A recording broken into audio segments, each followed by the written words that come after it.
Okay, we just uploaded the code to the ESP32 and we have the state diagram here. So we can see the state is 0 right now, we're in idling. And if we push the down button, we'll enter the lowering state. So we'll see as we push this button, the motor will start to drive downwards.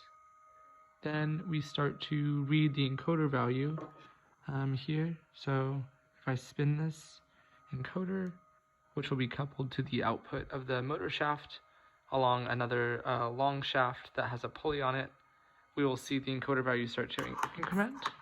So if I continue to increment the encoder value all the way up to 6400-ish, which just is determined by the distance that the pulley needs to travel.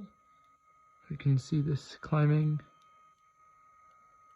So this just corresponds to when the pulley actually bottoms out and reaches the bottom of the rails that we're using. Almost there. And we'll fine tune this value. I just estimated this based on the radius of the shaft and then the distance that we need to travel,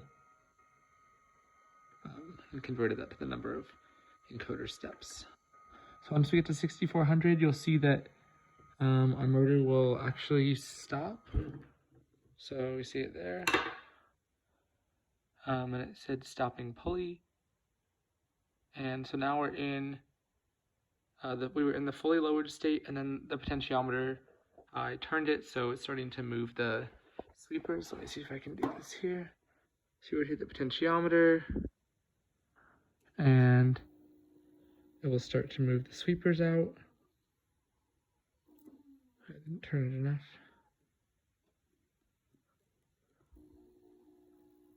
We're having some issues with the stepper motors that it's drawing a little bit too much current, but this should be driving the stepper. Let me turn that again.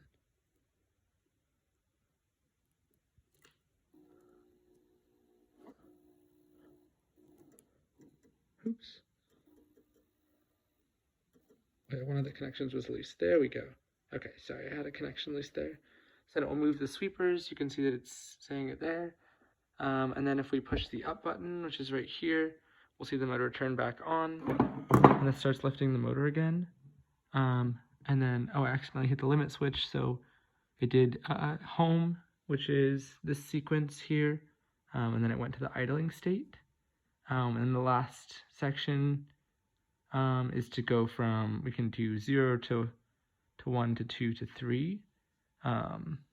So let me just go for in state 0, and then we'll start lowering again by pushing the down button. So this turns on the motor, and then I'm going to set the phone down to just do the encoder step, because I can do it a lot faster.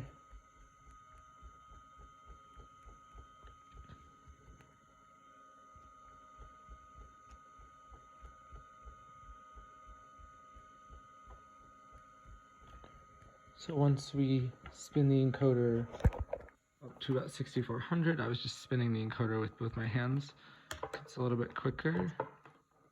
But once we spin it all the way up to 6400,